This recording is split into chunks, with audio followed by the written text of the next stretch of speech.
Betapa dahsyat Engkau Tuhan, Pencipta segala yang ada, dulu sekarang sampai selamanya. Hanya Engkau Tuhan, tak terselami pikiranmu, tak terukur panjang setiamu, dulu sekarang sampai selamanya. Hanya Engkau Tuhan, ku sembah Engkau Yesus. Hanya Engkau Allah di hidupku, tiada yang lain. Hanya Engkau Tuhan selamanya.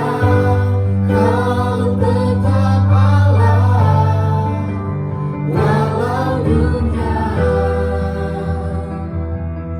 semua bergoncang, tak tergoyahkan. Kau tetap Allah.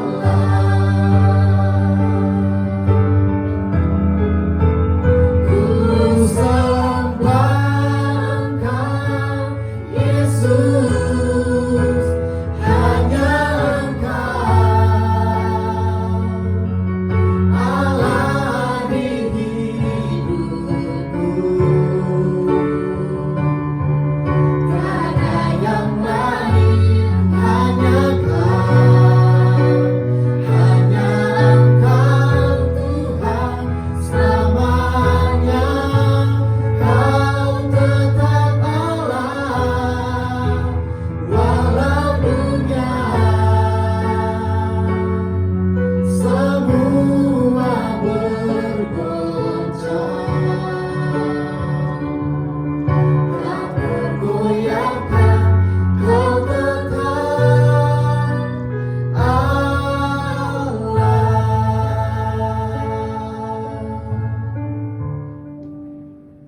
Lukas 23 ayat 33 sampai 43.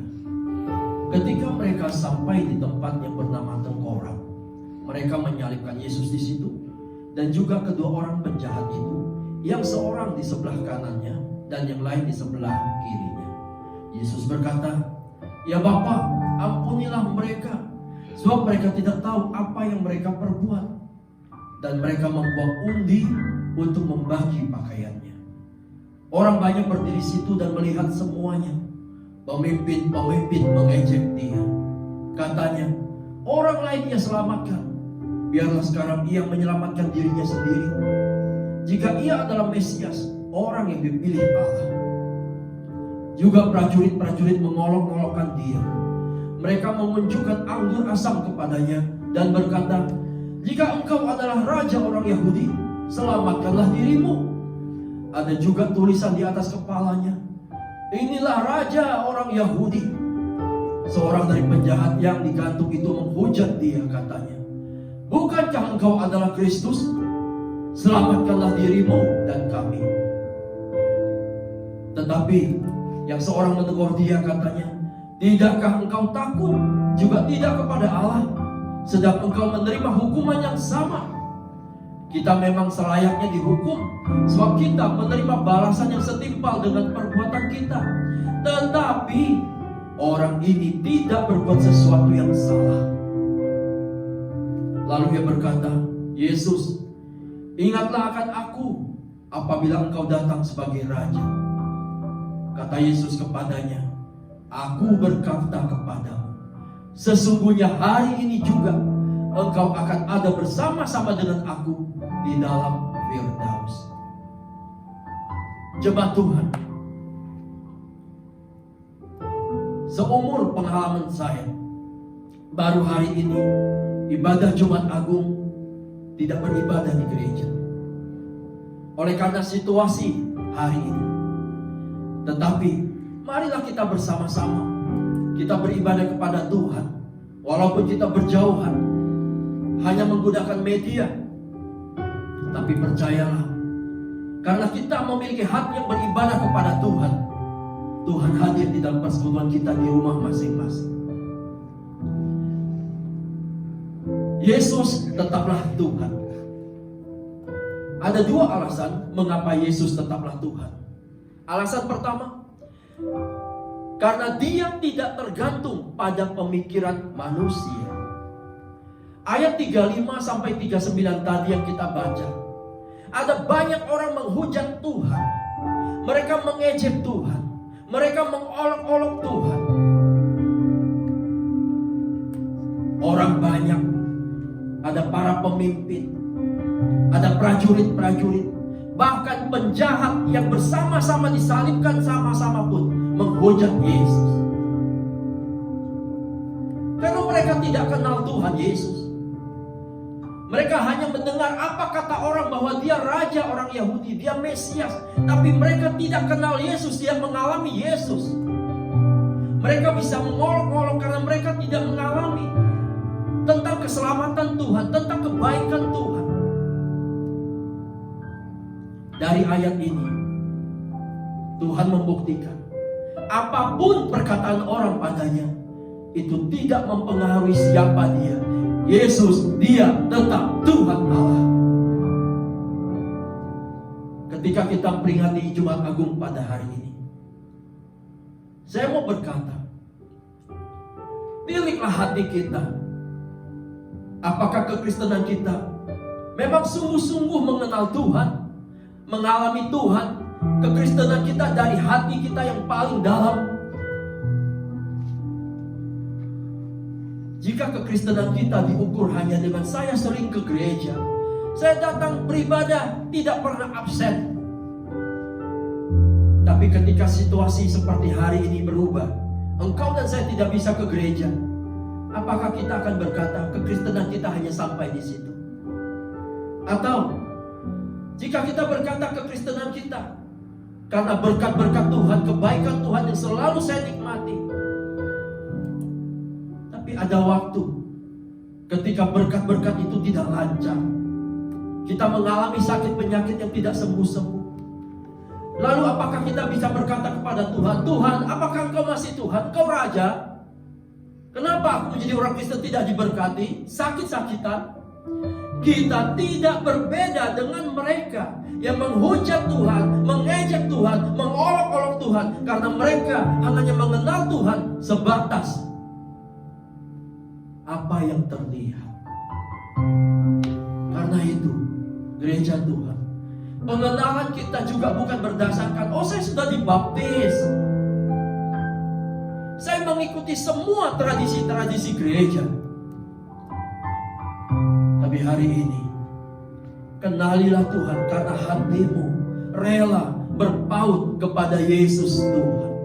Bukan karena hal-hal lahiriah demikian, tapi karena kita mengasihi Tuhan dari hati yang paling dalam, dari hati yang paling murni. Apapun yang akan terjadi sekeliling kita, entah hari ini, entah yang akan datang, kita tidak pernah akan berubah. Dan Yesus juga tidak pernah berubah, karena Dia tidak berdasarkan apa yang kita pikirkan hari ini dan seterusnya. Dia tetaplah Tuhan. Ayat 42 berkata, seorang penjahat berkata, Yesus, ingatlah akan aku apabila Engkau datang sebagai Raja. Penjahat itu hanya punya hati. Tuhan, ingat aku. Dari hatiku aku mau percaya kepada Engkau. Penjahat itu tidak mengalami berkat kelimpahan. Penjahat itu tidak mengalami mujizat turun dari salib. Penjahat itu tidak mengalami pembebasan. Dia mati juga. Tapi dari hatinya dia percaya, Tuhan, ingat aku. Ada dua anak kecil dalam satu ilustrasi. Satu anak kecil hidup berkelimpahan. Semuanya cukup. Bahkan sebelum dia inginkan sesuatu sudah tersedia. Tapi ketika dia butuh perhatian, ketika dia butuh ngobrol, ketika dia butuh pemecahan masalah, orang tuanya tidak selalu bersama dengan dia. Dia memang cukup, tapi dia tidak mengalami apa artinya perlindungan orang tua. Dia tidak mengalami apa artinya pertolongan orang tua. Dia tidak mengalami apa artinya Tuhan, seperti yang dialami melihat orang tuanya. Anak kecil satunya sederhana. Dia butuh sesuatu, mungkin dia harus menunggu cukup lama. Dia harus berdoa. Dia harus menunggu orang tuanya menabung. Tapi yang membahagiakan dia adalah ketika dia butuh sesuatu, orang tuanya ada di sana. Ketika dia berkeluh kesah, orang tuanya mendengarkan. Ketika dia butuh pertolongan, orang tuanya ada di sana.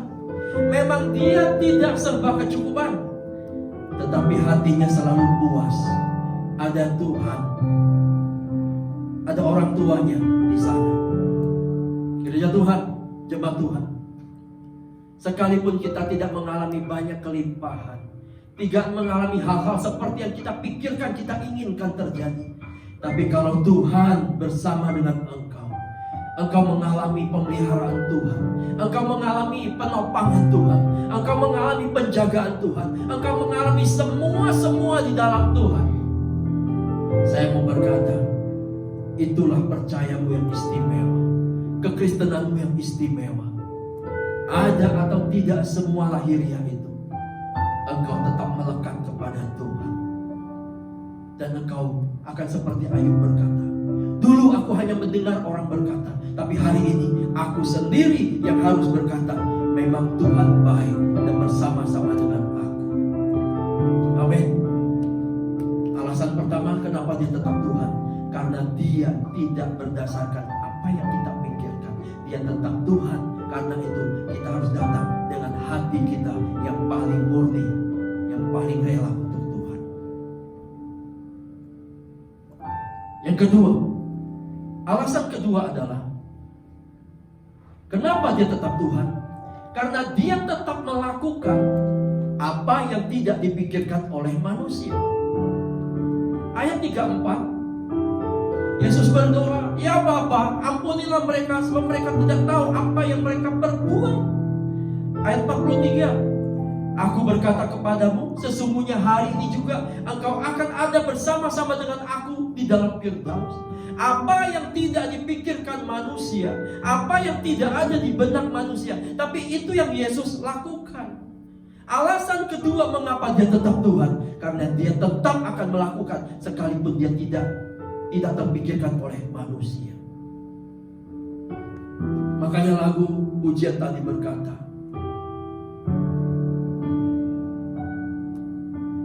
tak terselami pikiranmu, tak terukur panjang setiamu, dulu sekarang sampai selamanya, hanya Engkau Tuhan. Dia tetap Tuhan, dia tetap Allah, sekalipun tidak pernah terpikirkan oleh manusia. Apa yang kita pelajari dari alasan kedua? Yesus sudah mati untuk kau dan saya. Belajarlah mengampuni. Belajarlah mengampuni. Ada banyak sekali hal yang menurut pemikiran kita orang lain bersalah. Tapi jangan lupa, di pemikiran orang lain juga kita ini bersalah. Tapi kalau kita belajar dari Tuhan, dia tidak mempersoalkan hal demikian. Yang Tuhan tahu hanya dia mengampuni, mengampuni, dan mengampuni. Belajar dari Tuhan.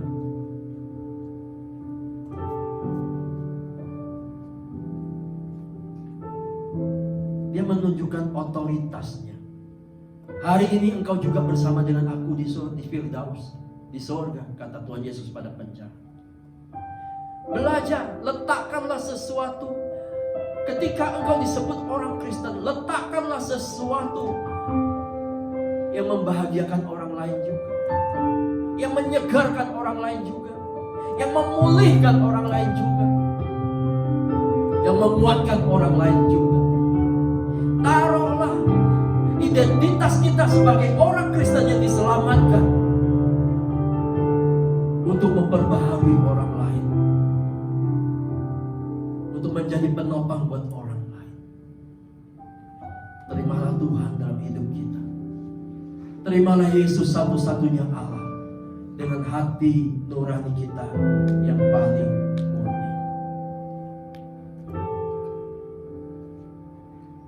Hari Jumat Agung ini, mari kita lebih sungguh-sungguh lagi kepada Tuhan jemaat. Percaya kepada Dia. Dia Tuhan, tidak pernah tersaingi, tidak pernah tertandingi. Dia tetap Tuhan, Dia tetap Allah. Terimalah berkat Tuhan. Terimalah berkat yang datang dari Bapa kita di surga. Cinta kasih dari Tuhan kita Yesus Kristus, juga damai sejahtera, sukacita, tuntunan Allah kita Roh Kudus, yang memberkati engkau dan keturunanmu, yang memberkati kesehatanmu, yang memberkati masa depanmu, yang memberkati makan minum tinggal pakaimu, yang memberkati pelayananmu, seluruh rencanamu sesuai kehendakmu. Kehendak Yesus Tuhan jadilah. Jadilah berkat di mana kita berada, sambil menantikan Maranatha, Tuhan tidak lama lagi datang menjemput engkau dan saya di awan-awan. Di dalam nama Tuhan Yesus Kristus. Haleluya, sama-sama